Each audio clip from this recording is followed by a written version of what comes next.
Hello everyone, welcome to PW only IAS. दोस्तों, I hope आप सब लोग बहुत बढ़िया होंगे एंड आपके घर पे भी सब लोग बहुत अच्छे होंगे एंड आपकी तैयारी भी बिल्कुल सही ढंग से चल रही होगी।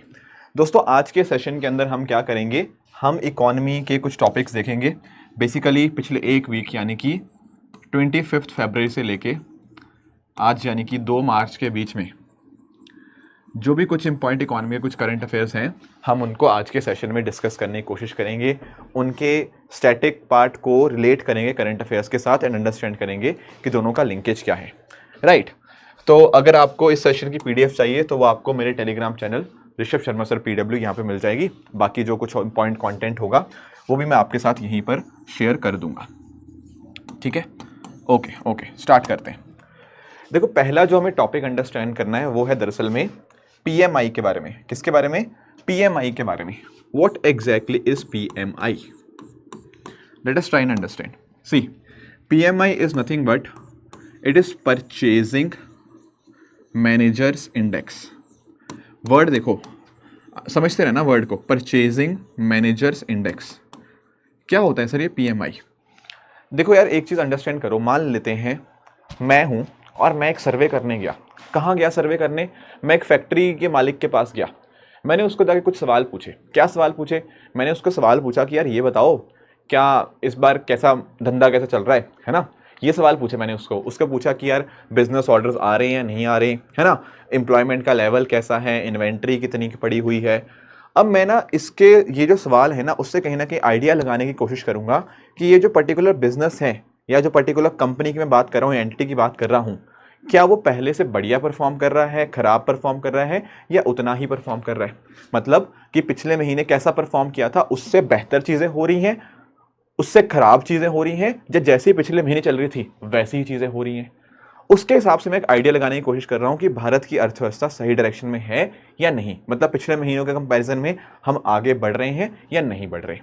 तो होता दोस्तों पता क्या है, ये जो पीएमआई है ना, परचेजिंग मैनेजर इंडेक्स, यहां पर पता क्या किया जाता है, यहां पर ना क्वेश्चंस पूछे जाते हैं, बिल्कुल जैसा मैंने आपको कहा। और एक्चुअल में ना ये क्या होता है, एक पीएमआई निकाला जाता है मैन्युफैक्चरिंग का, ठीक है, परचेजिंग मैनेजर इंडेक्स निकाला जाता है मैन्युफैक्चरिंग का। उसी तरह से परचेजिंग मैनेजर इंडेक्स निकाला जाता है हमारी सर्विसेज का। राइट, मैन्युफैक्चरिंग सर्विस आप समझते होंगे। फिर इन दोनों को हम कंबाइन करके एक पीएमआई कंबाइंड हम यहां पे निकालते हैं। राइट, तो यानी कि मैन्युफैक्चरिंग का अलग से भी आता है, सर्विसेज का अलग से भी आता है और एक कंबाइंड भी आता है। पर आता कैसे, कैसे पता लगता है, मैं आपको समझाता हूं। देखो, बहुत ध्यान से अंडरस्टैंड करना, ठीक है। एक ना मैंने नोटिस किया है, कुछ बच्चे मैथ्स थोड़ा सा मैं ढालता हूं ना इसमें तो डर जाते हैं। एक बात ध्यान रखना, एक ना किसी बड़े फेमस इंसान ने एक बार मुझे कहा था कि अगर आपको इकोनॉमिक्स अच्छे से समझनी है ना, उसके लिए मैथ्स आना कंपलसरी है। क्योंकि ना मैथ्स और इकोनॉमिक्स दो अलग सब्जेक्ट, मैं तो नहीं मानता, दुनिया भले ही माने या ना माने, बट मैं तो दोनों को काफी क्लोजली ही समझता हूं। तो थोड़ा समझना इस चीज को कि कैसे हम निकालते हैं पीएमआई की वैल्यू। देखो यार, let us say there are certain number of questions, ठीक है। अब वो कितने भी हैं मान लो, बट आपको परसेंटेज की टर्म्स में अंडरस्टैंड करना है। किस सेंस में? परसेंटेज। मान लो देयर आर टोटल ऑफ 100%, ठीक है। टोटल क्वेश्चन कितने होंगे? 100% के बराबर, ठीक है। अब 100% क्वेश्चन है, ठीक है। इसमें से मान लो कुछ क्वेश्चंस ऐसे होंगे, इसमें से ना 3 तरह के क्वेश्चन निकलेंगे। जब मैं गया ना उस फैक्ट्री वाले एक बंदे के पास, उसको मैं क्वेश्चन जो पूछूंगा उसका जवाब वो क्या देगा? या तो बोलेगा कि पिछले महीने से बढ़िया काम चल रहा है।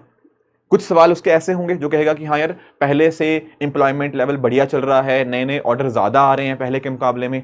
कुछ ऐसे सवाल होंगे जहां पर वो बोलेगा कि नहीं यार, पिछले महीने बढ़िया थे ये चीज, इस महीने खराब हो गई है। या फिर कुछ सवाल ऐसे बोलेगा जहां वो बोलेगा जैसा पिछले महीना हुआ था वैसा ही सिमिलर सा रहा इस बार भी। तो अगर लेटेस्ट से मैं आपको बोलता हूं P1, क्या बोल रहा हूं? P1 ऐसी चीजें हैं, मतलब परसेंटेज क्वेश्चंस, जहां पर क्या हुआ, एक हमें इंप्रूवमेंट देखने को मिला। क्या देखने को मिला? इंप्रूवमेंट, कि यानी कि पिछले महीनों के कंपैरिजन में हमने बेहतर किया है। We are doing better as compared to previous months. उनको मैंने बोला, इतने परसेंटेज क्वेश्चन को मैंने बोला P1। अगर मैं बोलता हूं P2 का मतलब है जहां पर उतने प्रतिशत क्वेश्चंस, ये कितने प्रतिशत सवालों में ऐसा था जहां पर हमें क्या मिला, हमें मिला नो चेंज। नो चेंज का मतलब जैसा हालात पहले थे अभी भी हालात वैसे ही हैं। और मान लेते हैं तीसरी कैटेगरी P3। P3 में क्या होगा, वो सवाल जहां पर कहीं ना कहीं क्या हुआ, जहां पर एक डिक्रीज आया है। डिक्रीज मतलब खराबी आई है। पहले हम बढ़िया कर रहे थे किसी एस्पेक्ट्स के अंदर, अब हम खराब करने लग गए। अब मुझे बताओ, ये जो तीन चीजें मैंने आपके सामने मेंशन करी, क्या मेंशन किया, P1 P2 P3, इन तीनों का सम कितना आएगा, सोच के बताओ। P1 P2 P3, इन तीनों का सम कितना आएगा, इनको जोड़ के क्या आएगा, क्या इनको जोड़ के 100 ही नहीं आएगा? क्यों? अरे भाई 100% क्वेश्चंस हैं, उनमें कुछ सवालों के जवाब में आपने कहा कि ये बढ़िया हुआ, कुछ में खराब बोला, कुछ में सेम बोला, इसके अलावा तो और कोई क्वेश्चन ही ना है। तो P1 P2 P3 आप तीनों को ऐड करोगे ना तो ये वैल्यू 100% क्वेश्चंस के बराबर आती है। चलो बढ़िया। अब यहां पे समझना PMI का फॉर्मूला क्या होता है। देखो PMI का फॉर्मूला बहुत ही सिंपल सा है। PMI स्कोर अगर आपको निकालना है, आपको पता क्या करना है, पहले देखने हैं परसेंटेज वन क्वेश्चंस। ठीक है, परसेंटेज वन क्वेश्चंस कौन से थे, जहां पर आपने कहा कि एक इंक्रीज हुआ है, पहले से सिचुएशन बेहतर है। जहां बेहतर हुए ना उतने प्रतिशत क्वेश्चंस को आप 1 से मल्टीप्लाई करेंगे। फिर जितने प्रतिशत क्वेश्चन में आपने बोला है नो चेंज, उसको आप 0.5 से मल्टीप्लाई करेंगे। और जितने प्रतिशत क्वेश्चंस में आप बोल रहे हो कि एक खराबी आई है, एक डिक्रीज आया है, उसको आप 0 से मल्टीप्लाई करोगे। समझ गए? ये होता है PMI का formula. Let us try and put some values. ठीक है, इससे मे भी हो सकता है कुछ बच्चों को समझ ना आया हो, कोई बात नहीं, इसको वैल्यू से समझते हैं। मान लो आपसे मैंने 100 सवाल पूछे और आपने कहा कि 40 सवालों में आपने कहा कि यहां पर बेहतरी हुई है, 30 सवालों में आपने कहा कि नहीं हम नीचे, मतलब हम नीचे नहीं, हम उतना ही रहे हैं। एंड देखो 40 30 70 तो हो ही गए, तो बाकी 30 यहां पे आएंगे तभी जाके 100 हो पाएगा। तो मान लेते हैं 100 क्वेश्चंस थे, उनमें से परसेंटेज में 40 30 30 ऐसे आपने यहाँ पे इनको वेटेज दिया। क्या आप मुझे PMI का वैल्यू बता सकते हो? आप बोलोगे सर इस केस में PMI की वैल्यू आएगी 40 into 1 plus 30 into 0.5 plus 30 into 0। क्या वैल्यू निकल के आएगी ये? 40 इंटू 1 बना 40 प्लस 15 प्लस 0, है ना? ये 40, ये 30 इंटू 0.5 15, 30 इंटू 0 0।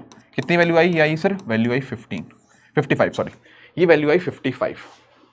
अब क्या पता लग गया मुझे 55 से? देखो होता पता क्या है, PMI स्कोर का बहुत ही सिंपल सी चीज है। PMI स्कोर में क्या होगा, अगर आपका PMI स्कोर मान लीजिए 50 से ऊपर आया, इसका मतलब है सिचुएशन इंप्रूव हुई है। अगर मान लीजिए 50 के बराबर आया, इसका मतलब सिचुएशन वैसी ही है जैसी पहले थी, तो देयर इज नो चेंज। और अगर मान लीजिए ये नंबर 50 से नीचे आता है, मतलब सिचुएशन खराब हुई है, डिक्रीज हुआ है सिचुएशन, मतलब अब कंपनीज की हालत खराब है पहले के मुकाबले। जैसे इस केस में पीछे क्या हुआ था, स्कोर आया था 55, तो हमने कहा था सिचुएशन बेहतर है। एक और केस मैं आपको समझा देता हूँ। लेट अस से मैं वैल्यूज को चेंज कर रहा हूँ यहाँ पे। मान लो वैल्यूज मैंने यहाँ पे लिख दिया, मान लो इसको मैंने बोल दिया 30, या इसको मैंने बोल दिया, हाँ 30 बोल दो कोई दिक्कत नहीं, और इसको मैंने बोल दिया ये नंबर आया 40 और ये नंबर लेट से आया 30। क्या अब आप मेरे लिए PMI निकाल सकते हो? आप बोलोगे हाँ सर, ये आएगा 30 इंटू 1, ये आएगा 40 इंटू 0.5, ये आएगा 30 इंटू 0। कितनी वैल्यू निकली? 30 इंटू 1 30, 40 इंटू 0.5 आया 20, 30 इंटू 0 बना 0। कितना आया? 30 प्लस 20, 30 प्लस 20 कितना होता है? 50। ये नंबर आया 50। इसका मतलब क्या है, जैसी सिचुएशन पिछले महीने थी, है ना, वैसी ही अभी है।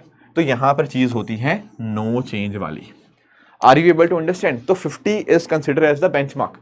अगर आपका PMI 50 से ऊपर आता है मतलब बेहतरी हुई है, 50 के बराबर आता है तो सिचुएशन वैसी ही है, और 50 से नीचे आएगा मतलब सिचुएशन खराब हुई है। कुछ बच्चे पूछते हैं यहाँ सर 0 से मल्टीप्लाई क्यों कर रहे हैं, 0 से मल्टीप्लाई करने का क्या फायदा? हाँ, 0 से मल्टीप्लाई करके हर चीज 0 हो जाएगी, आई कंप्लीटली अग्री।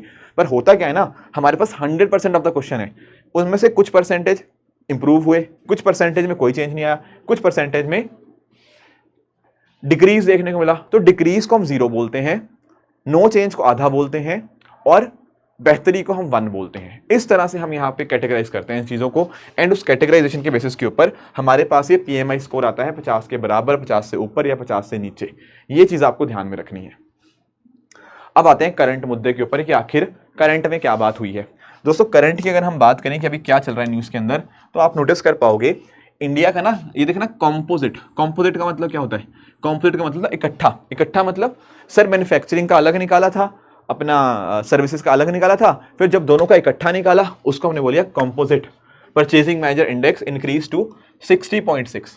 अब ये वर्ड देखा 60.6, इतना आया भारत का पीएमआई। और हम तो जानते हैं सर, अगर नंबर 50 से ऊपर आएगा मतलब सिचुएशन बेहतर है। ठीक है, तो ये क्या कह रहा है, देखो पिछले मतलब ना अब ये राइज किया है, ठीक है, पिछले 3 कंसेक्टिव क्वार्टर में कमी आई थी इस नंबर के अंदर, अब बढ़ गया है, अच्छी बात है। ठीक है, तो ये क्या होता है, ये एक इकोनॉमिक इंडिकेटर होता है जो हमें मंथली बिजनेस सर्वे करके हमें पता लगता है। हम सवाल पूछते हैं, उनके बेसिस के ऊपर हम सर्वेस जो करते हैं उसके बेसिस के ऊपर हम देखने की कोशिश करते हैं क्या क्या चेंजेस आए as compared to the previous month. तो कुछ बिजनेस वेरिएबल्स को देखा जाता है एंड उसके बेसिस के ऊपर हम एक आइडिया लगाते हैं। तो उसी बेसिस के ऊपर हम पता लगा जाते हैं कि सिचुएशन एक्सपेंडिंग है या नहीं।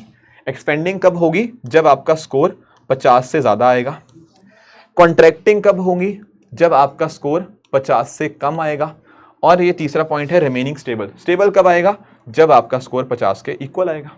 इस तरह से हम यहाँ पे पीएमआई को इंटरप्रेट करते हैं।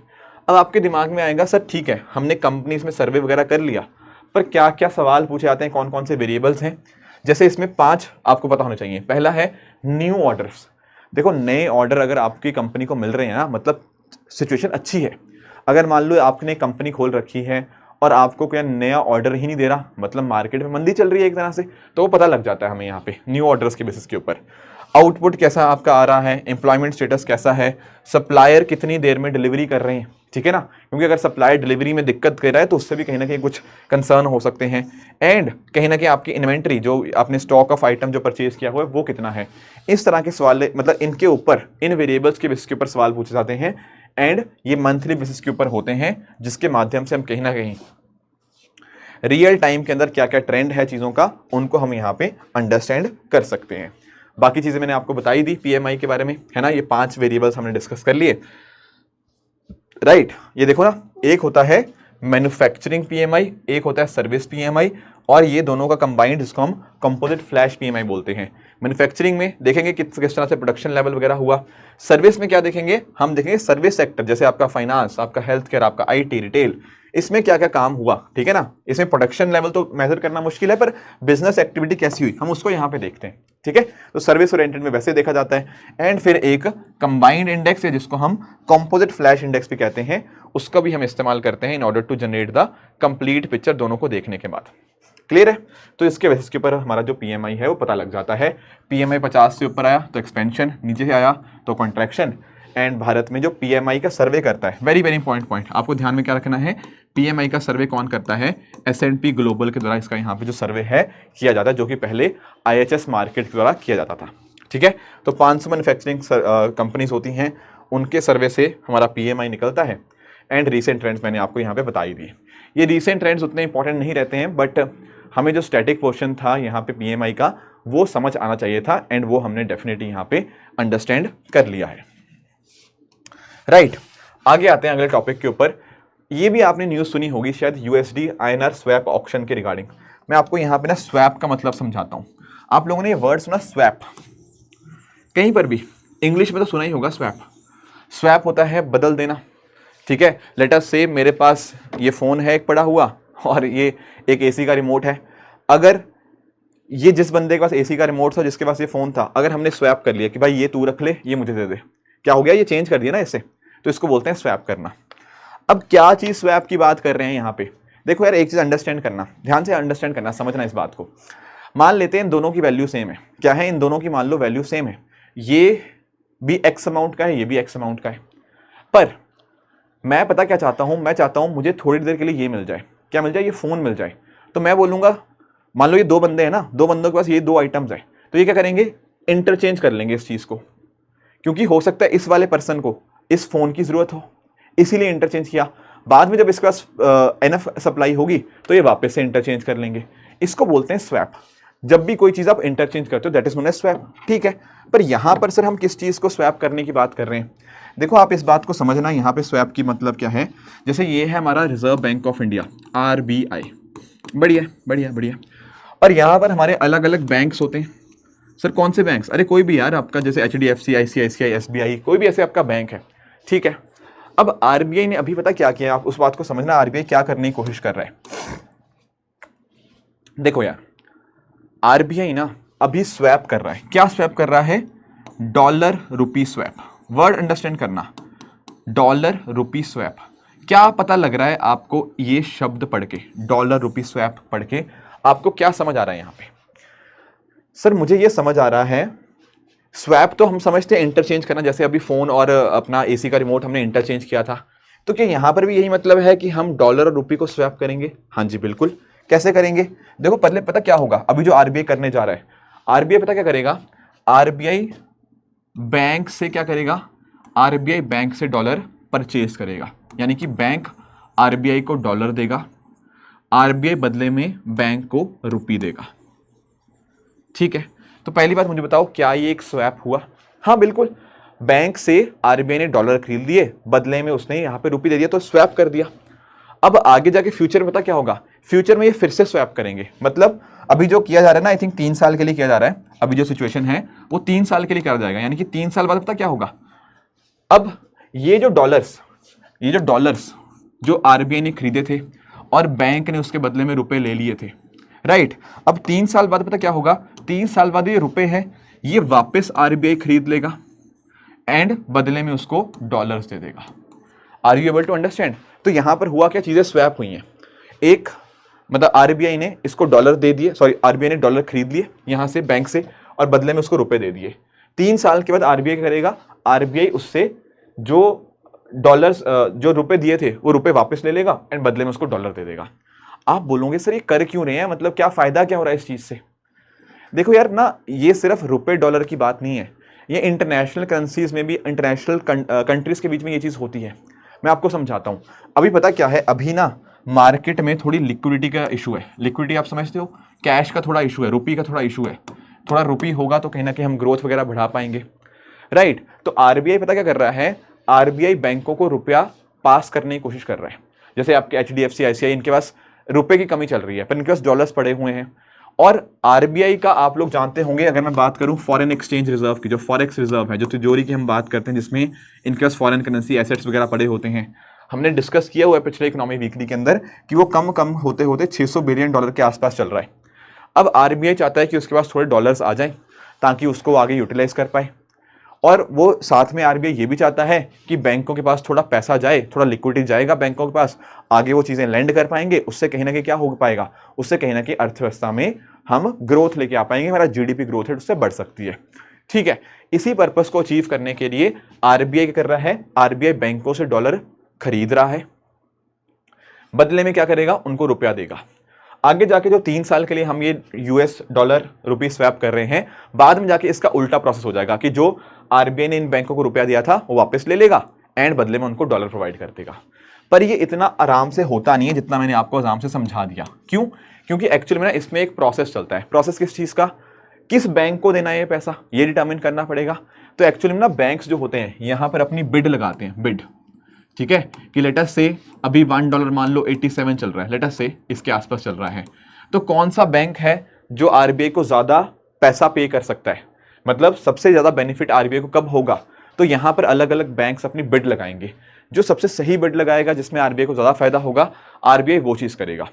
अगर मान लो उसके और आगे अमाउंट है, एक तरह का ना ऑक्शन है, समझ लो ये एक तरह का ऑक्शन होता है, जो बिडिंग की मैं बात कर रहा हूं, ये ऑक्शन ही है एक तरह का, कि आरबीआई कह रहा है कि आप मेरे से रुपया ले जाओ पर बदले में इतने डॉलर देके जाओ।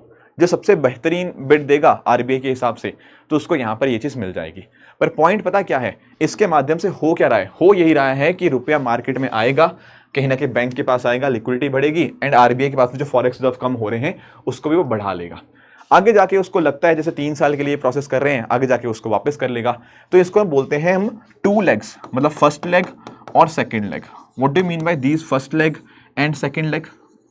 देखो फर्स्ट लेग है ये जो प्रोसेस मैंने आपको समझाया, ये पूरा प्रोसेस क्या है? ये है फर्स्ट लेग। फर्स्ट लेग में क्या होगा? आरबीआई बैंक से डॉलर खरीद लेगा और बदले में उसको क्या दे देगा? उसके बदले में रुपी दे देगा। ठीक है, ये पहली लेग हुआ। 3 साल के बाद क्या होगा? 3 साल के बाद इसकी सेकेंड लेग एग्जीक्यूट होगी। वहां पर क्या होगा? सेकेंड लेग में आरबीआई जो रुपया बैंक को दिया था वो वापस ले लेगा एंड बदले में उसको डॉलर दे देगा, तो वो हो जाएगी इस पर्टिकुलर प्रोसेस की सेकेंड लेग। ये होता है स्वैप। ठीक है, स्वैप मतलब एक चीज दूसरी को देना और दूसरे से एक चीज लेना, that is the meaning of swap. अब दिमाग में आएगा सर कई बार कंट्रीज भी स्वैप करती हैं। हाँ जी बिल्कुल करती हैं। जैसे फॉर एग्जांपल भारत और जापान के बीच में हमने स्वैप का सुना हुआ है, ठीक है ना। तो अगर मान लीजिए भारत को कभी डॉलर्स की जरूरत पड़ती है तो भारत अपना जो रुपया है वो रुपया जापान को दे देगा कुछ समय के लिए और वहां से डॉलर ले लेगा। आगे जाके हम उल्टा प्रोसेस कर सकते हैं। तो स्वैप में ऐसे करेंसीज आपकी इंटरचेंज होती रहती हैं। अब आपके दिमाग में आएगा कि ये करेंसी किस रेट पे इंटरचेंज होगी। देखो वो चीज़ भी अंडरस्टैंड आपको करना बहुत इंपॉर्टेंट है। यहाँ पर आप अंडरस्टैंड करना, एक पॉइंट मुझे आपको बताना है FBIL के रिगार्डिंग। किसके रिगार्डिंग आपको पॉइंट मुझे बताना है? With regards to FBIL। ये ना आप न्यूज़पेपर में पढ़ोगे FBIL का point, FBIL reference rate of auction date. अब इसका मतलब क्या होता है FBIL का? देखो जब मैं बात करता हूँ ना FBIL की, तो FBIL दरअसल में स्टैंड करता है financial benchmark India private limited.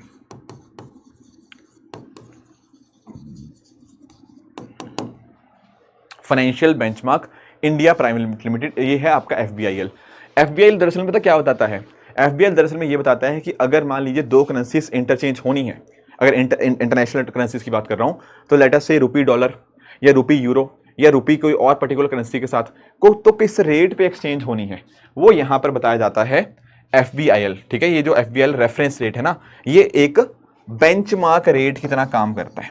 किसकी तरह काम करता है? बेंचमार्क रेट की तरह। जैसे मान लीजिए किसी बैंक ने किसी को लोन देना है, तो हमारे पास जैसे बेंचमार्क रेट्स हुआ करती है ना, जैसे अभी भी हम बात करें, आजकल तो हम चलो पॉलिसी रेट, रेपो रेट को बोलते हैं, बट पहले जैसे बेंचमार्क रेट होती थी कि हाँ इस रेट के हिसाब से हम चीजें सेट करते हैं। या लेटस से आपने माईबॉर का सुना होगा या लाइबॉर का, लंदन इंटरबैंक ऑफर्ड रेट। वो चीज होती है बैंकों के बीच में रेट किस चीज के ऊपर लैंड होगा, उसके लिए एक बेंचमार्क बना दिया। इसी तरह से अगर मान लो डॉलर रुपये के साथ एक्सचेंज होना या वाइस वर्सा कोई चीज होनी है, तो क्या बेंचमार्क होना चाहिए? तो बेंचमार्क आपका FBIL जो रेफरेंस है रेट है वो हमें यहाँ पे बताता है।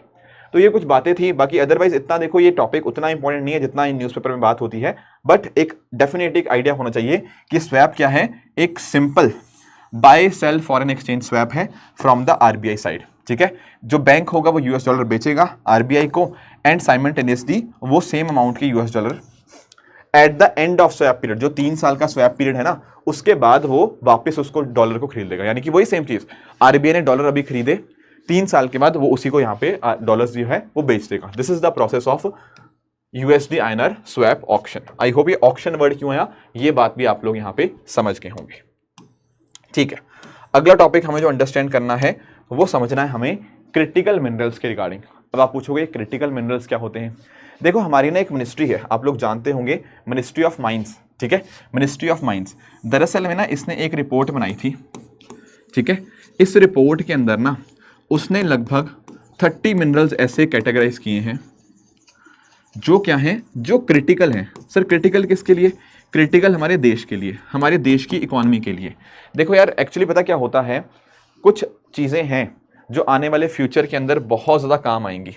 जैसे आप लिथियम की बात कर लो, इकोनॉमिक ग्रोथ के अंदर वो बहुत ज़्यादा इंपॉर्टेंट है। या आप रेयर अर्थ एलिमेंट्स की बात कर लो, एल्यूमिनियम की बात कर लो, कोबाल्ट की बात कर लो, ये देश के इकोनॉमिक ग्रोथ के लिए बहुत ज़्यादा इंपॉर्टेंट है, क्योंकि आने वाले समय के अंदर इन्हीं का बोलबाला होने वाला है कि नहीं। Plus at the same time national security के लिए ये चीज़ें बहुत ज़्यादा इंपॉर्टेंट है। जैसे अभी भी ठीक है ना, US भी बहुत कोशिश कर रहा है रेयर अर्थ की, मतलब अलग अलग कंट्री सोर्स करने की। कभी यूक्रेन की बात होती है, कभी किसी और की बात होती है ना। अभी देखा होगा आपने डोनाल्ड ट्रंप और ज़ेलेंस्की वाला जो एपिसोड है ना, उसमें बात हुई थी बार बार रेयर अर्थ एलिमेंट्स की। तो पॉइंट पता क्या रहता है? पॉइंट ये रहता है कि हम क्रिटिकल मिनरल्स के लिए क्या स्ट्रेटजी अडॉप्ट कर रहे हैं, वो अपने आप में बहुत इंपॉर्टेंट है। तो मिनिस्ट्री ऑफ माइंस ने जो 30 मिनरल्स की जो लिस्ट निकाली ना, इसलिए निकाली है कि हमें कोशिश करनी चाहिए कि इन चीज़ों को या तो इंडिया में कुछ हद तक हम इनके रिगार्डिंग चीज़ें करें, या फिर हम क्या कर सकते हैं, हम इनके जो सोर्सेज हैं उनको डाइवर्सिफाई कर सकते हैं। मतलब rather than being dependent on one country, we should try to diversify these sources. क्योंकि अगर आगे जाने के फ्यूचर के अंदर अगर ये हमें मिनरल्स अगर हमें ना मिले ना, तो देश की अर्थव्यवस्था बिल्कुल ठप हो जाएगी। नेशनल सिक्योरिटी के लिए बहुत बड़ा खतरा हो सकता है ये चीज़। तो उन्हीं को हम बोलते हैं क्रिटिकल मिनरल्स। तो अभी गवर्नमेंट ने क्या डिसाइड किया है कि लगभग 16,300 करोड़ का नेशनल क्रिटिकल जो मिनरल मिशन है उसको रिसेंटली अप्रूव किया गया था। तो गवर्नमेंट और भी ऑक्शन करेगा क्रिटिकल मिनरल माइंस को बाय 2031, ये चीज़ न्यूज़ में है।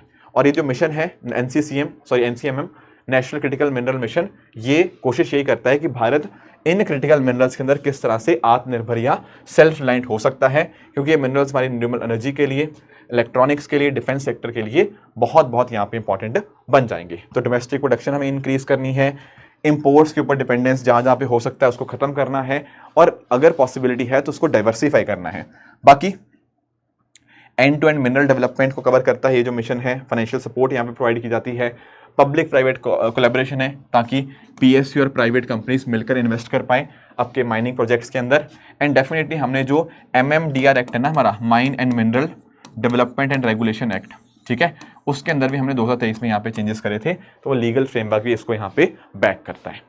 तो ये कुछ टॉपिक्स थे जो आज हमें आज के सेशन में डिस्कस करने थे। अब बात कर लेते हैं अपने क्वेश्चन आंसर्स की। पहला क्वेश्चन जो आपके सामने है वो है आपका BBB बैंक बोर्ड ब्यूरो के बारे में।